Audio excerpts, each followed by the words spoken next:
Modus operandi is a learned behavior that evolves over time as the offender gains experience and confidence.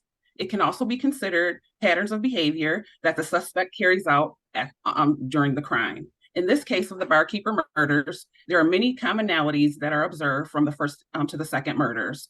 The suspect preferred a certain type of victim, as both were single white females who worked in local bars. As you can see from the slide, physically they were very similar in size and stature. The suspect's method of abduction was also uh, the same in both cases. Both were abducted in the early morning hours after working a closing shift at their respective work sites. It can also be assumed that the suspect killed the victims in one area and dumped their bodies in another, which indicates that the suspect was more controlled and the killings were planned and thought out. It can also be assumed that the suspect is very familiar with the Muskegon area and is most likely a local person who is familiar with to some degree with both victims and is probably a patron of both the Lakeside Tavern and the MI Bar. Also, please take note of the proximity of both abduction sites. They are within a few miles of radius of each other, and the suspect uses common technique and materials in the killings. He is not killing for sexual gratification, as there are no signs of sexual abuse to either victim. The suspect is, however, very vicious, and in both cases, the victims were beaten about the head and face. Both victims also show sign of struggle. Both victims were also strangled. The suspect uses a nylon rope to assist in killing in both cases, although the significance of the rope evolves from the first killing to the second. There are also no attempts to hide the victims at either prospective dump site. Another evolution in practice is that the killer goes out of his way to pose the second victim as if to say, look what I did. Signature can be defined as actions of the killer that satisfy a psychological and emotional need of the killer. In this case, the killer seems to be fixated on a certain type of person. Again, a single white female who works in the bar in some capacity. There's also a fixation on the hair of the victim, as one victim's hair was taken out of the ponytail and combed after death, and the second victim's hair was cut off after death. There's also significance in the brutality of the killings, the method of strangulation, and the use of the nylon rope in both murders. In conclusion, it can be surmised that the killer is a local person who is well known and most likely well respected in the community. The person is most likely also relatively known to both victims and frequents both bars regularly. We can also assume that one person performed both murders. Victimology is the scientific study of psychological effects of crime and the relationship between victims and offenders. Some of the victim commonalities were they were white females in their late 20s. They were both smaller in stature, employed at local bars, which it looked like they both were employed there for over a couple of years. Victims left in charge of closing the bar after midnight. They both closed the bar after midnight on the weekends. The other young lady, she would close on Tuesday with the manager. Um, Victims walk to their cars after closing hours alone. Some of the risk factors were the areas less frequented at night, like the first crime area, the Trevine. It was like a boating dock across on one area, so it's no one there usually at night. Walking along after dark, no one's there to escort them to their car. Risk consistent work schedule, locking up alone, no security, no surveillance systems. The criminal crime scene commonality, strangulation with the first crime, with the first victim, he used his hands to strangle them. They had bruises around her neck. The second victim, she had ligature marks from the cord he used. The commonalities with the, the items used was the rope. The first victim, he used it for her hands to bind her up. The second victim, he used it as a ligature around her neck. Victims moved from original crime scene. Victims suffered injuries to their face, severe injuries, hair tampered with, bruises to the back from the knee being placed in their back, probably to strangle or either to hold them down. Okay, with the differences, some of the differences with the victims were the trauma they experienced. The first victim, she experienced extremely severe head trauma. They said the first blow likely killed her. They don't know what object was used. Severe injuries to the face, closed fist. The first victim, she suffered fractured eye socket. Her nose was broken, and she had bruises on her face. Her hair had been brushed or combed around her face. The body was covered with the blanket from a dumpster. And she was attacked from the front. It looks like injuries to her wrist from trying to fight to get out to free herself. Victim has traces of DNA under her nails, bruises behind the upper forearms from being held down.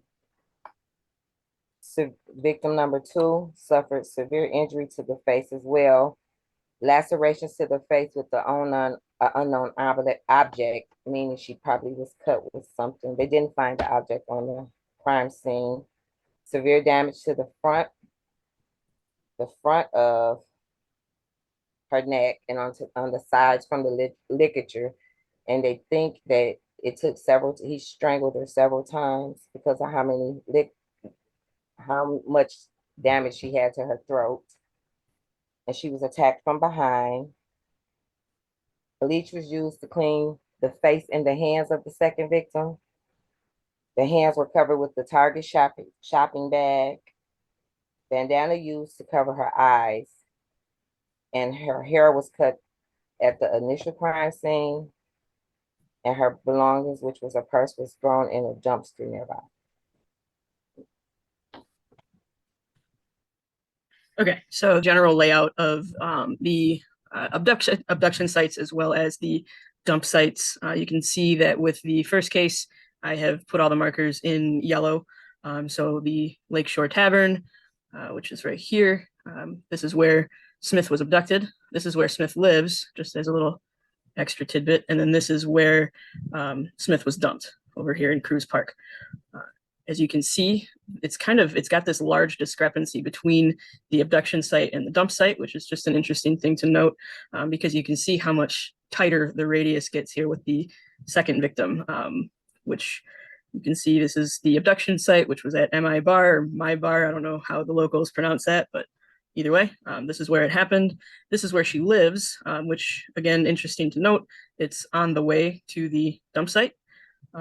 And everything is contained within this little, probably like 4-mile radius here. So this is kind of the layout of the Smith case. Smith case is going to start out at the Lakeshore Tavern. That was her abduction site. She works here throughout the week and the weekend. On the weekdays, she closes alone. On the weekends, usually the owner is there to help her close up. You can see here, I've also marked where she lives. So she lives in close proximity to her job. On that night, she was parked across the street to the north, right here. And she is seen on surveillance camera exiting the bar at about 1:30 in the morning. Presumably, she was walking to her vehicle when somebody who was likely located at the intersection of Man and Lakeshore, this is Man Road right here, this is Lakeshore, called over to her. And presumably she began to approach them. This is where they found her keys the next day when her boyfriend filed the missing persons report. And the keys were found to belong to her white Chevy Equinox that was still parked over in this parking lot here. From there, another location of note would be this building right here. This is the Marina Point tap room. This is where her purse, keys, clothing, and everything else was discovered in the dumpster. This is also where some of the surveillance footage of the newer model SUV, presumably containing the killer, was found. So the dump site, where her body was found a few days later, is down here to the extreme west, in Cruz Park. And the body was located in the woods here, not really in the woods, but like in the wooded area, sort of next to the parking lot. And it's noted that it wasn't really attempted. The killer didn't really look to have attempted to take any great efforts to conceal it, as it was right off of the main parking lot here. So Smith was abducted from the Lakeshore Tavern. It's kind of like a little hole in the wall style bar. It does boast the area's best Bloody Mary. You see what you did there. It just appears to be a quintessential small town bar. There's not a ton of traffic the night that she was abducted. Only five customers came and went, all of which were found to have alibis. The scene expands across to Man Road to the Marina Point tap room, and then across the road to the north into the parking lot. It's my opinion that the spot where the keys were dropped, as I noted on the map, that's likely where the actual abduction took place. She could have dropped them as the killer pulled her into the car. So then we have the Zenith case, and here's the geography of that. So the Zenith abduction happens first at my bar, or my bar, in Muskegon, West Sherman Road here. The victim, Rosalie Zenith, is a bartender here, just like Smith was at the other place, kind of like around the same caliber of bar, just a little hole in the wall. So this is where it starts. And then as far as the dump site goes,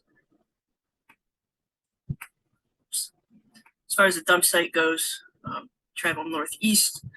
This is actually where she lives, right here. So it's actually kind of on the way to the dump site. And then the dump site here is in this alleyway between Harding and Morton here, closer to this fence.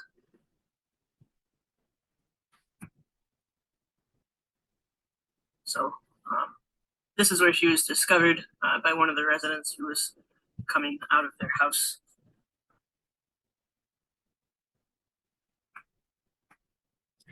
So the cursory Google search that I did for my bar reveals it again, just a small hole in the wall. It's actually in Norton Shores, which is right outside of Muskegon. And it does seem to have a reputation for violence, judging by a lot of the reviews that were left there. And there's also like quite a few news articles about shootings and stabbings and stuff that have occurred there. Like it's kind of seems like it's a little bit seedy. It's an unassuming looking place, plain beige, boring building, gravel parking lot to the side of the building. Zenith's body was dumped in an alleyway in the residential part of town. Just from looking at the photos and the case files, it kind of seems like it's a little bit of like a lower income area. There's trash all around the alleyways. The fence that she was found leaning up against is in a state of disrepair. And it's interesting to note that he didn't really take a lot of effort to hide the first body. And this one, he like straight up, it seemed like he wanted it to be found. Because he placed it in an area that you wouldn't be able to see it from the main road, but the residents coming out of their homes would definitely notice it immediately.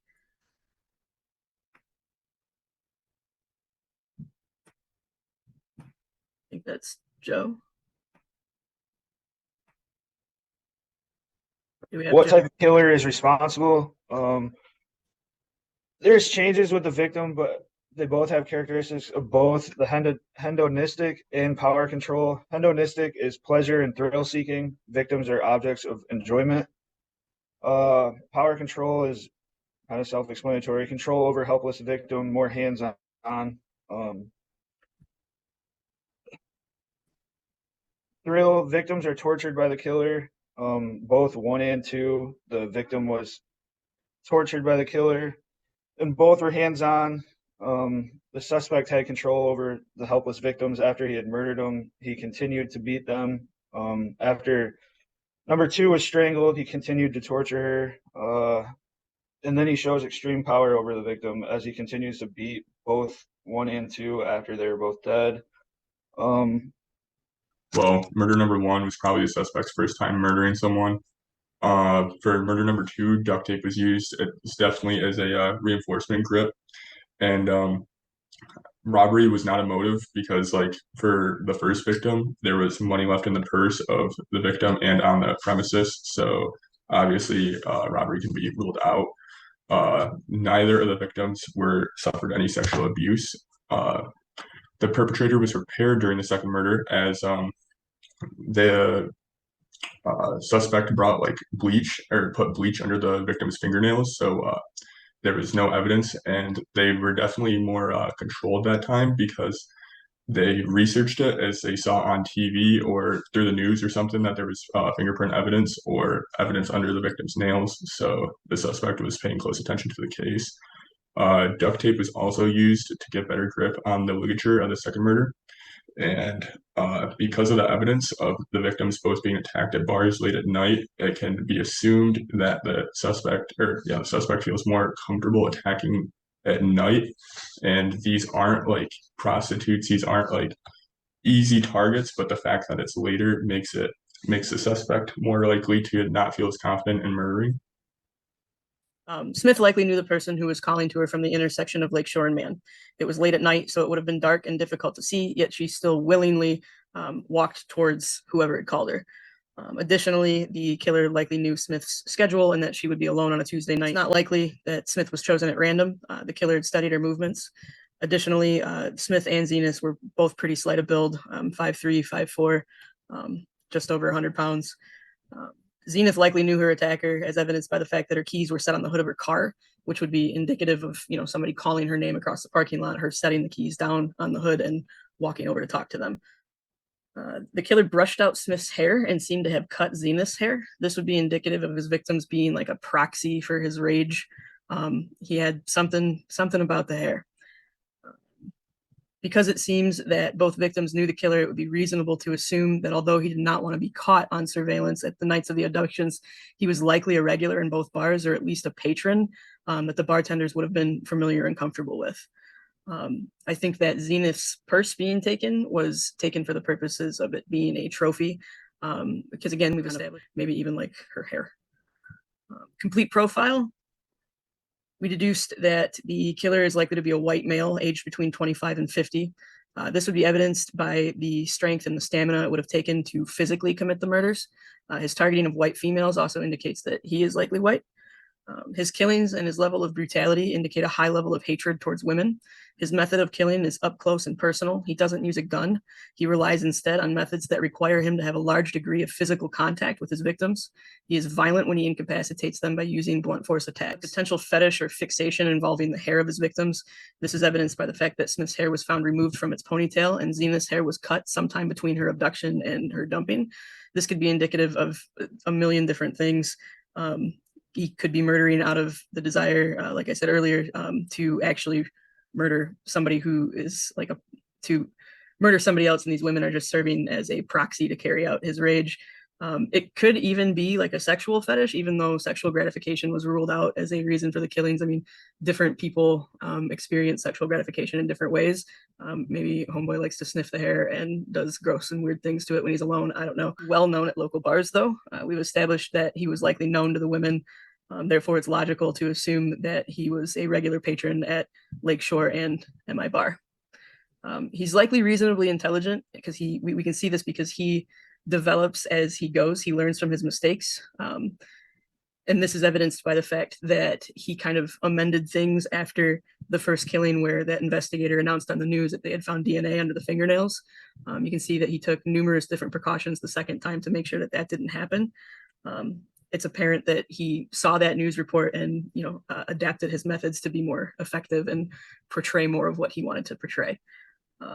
He's definitely going to be local to the area, and this is known by examining the geographical locations of the victims and the abduction sites, and just the fact that he's got access to and watches the local news there.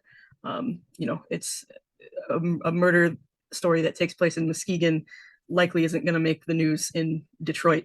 So he's more than likely local to the area.